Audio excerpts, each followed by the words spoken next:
दुआरा पर बाजेला अंग्रेजी बाजा, बांगला रोसाना चौकी है। माई है आंगना में नाचेली, नाना दिया त बाबू के जाने लागी है। दुअरा पर बाजेला अंग्रेजी बाजा, अंगना रोसाना चौकी है। माई है आंगना में नाचेली, नाना दिया त बाबू के जाने लागी है।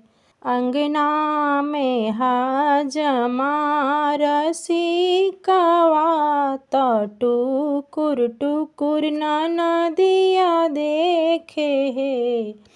माई है धीरे धीरे काना खींचलावे, कि बाबू के फुआ लागी है।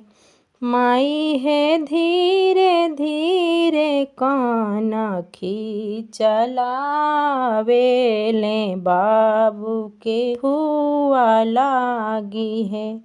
घर में से निकले लेन अपन फूफा, आंगना में ठारी भइले है।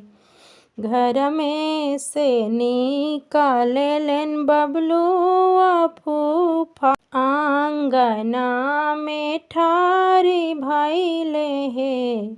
माई है हाजमा के देहब में जेलवा, त फुआ पर नजर रखले है। दुअरा पर बाजेला अंग्रेजी बाजा, अंगना रोसाना चौकी है। माई है आंगना में नाचेली, नाना दिया त बाबू के जाने लागी है। अंगना में पंडित जी रसिकवा त टुकुर टुकुर नाना दिया देखे है। अंगना में हाजमा रसिकवा त टुकुर टुकुर पिंकी देखे है। माई है धीरे धीरे काना खींचलावे, ले बरुआ के फुआ लागी है। घर में से निकले लेने अंजया फूफा, आंगना में ठारी भइले है। माई है हाजमा के देहब में जेलवा, त फुआ पर नजर रखले है। अंगना में कोहरा रसिलवा, त टुकुर टुकुर नाना दिया देखे है। माई है धीरे धीरे काना खींचलावे,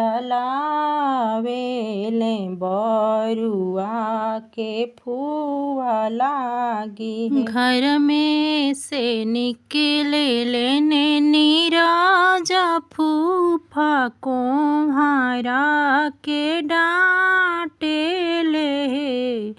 माई है कोहारा के देहब में जेलवा, त गुड़ी पर नजर रखले है। दुअरा पर बाजेला अंग्रेजी बाजा, अंगना रोसाना चौकी है।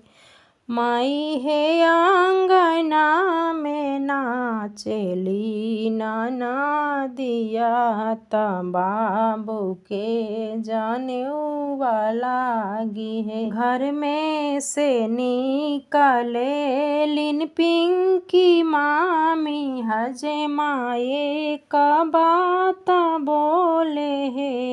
माई है कहाँ गईले बरुआ के मामा त मामी मोहे दहेज देहस है। घर में से निकलेली रीति मामी हजमाए क बात बोले है। माई है कहाँ गईले बरुआ के मामा त मामी मोहे दहेज देहस है। दुआरा पर बाजेला अंग्रेजी बाजा बांगला रोशन चौकी है।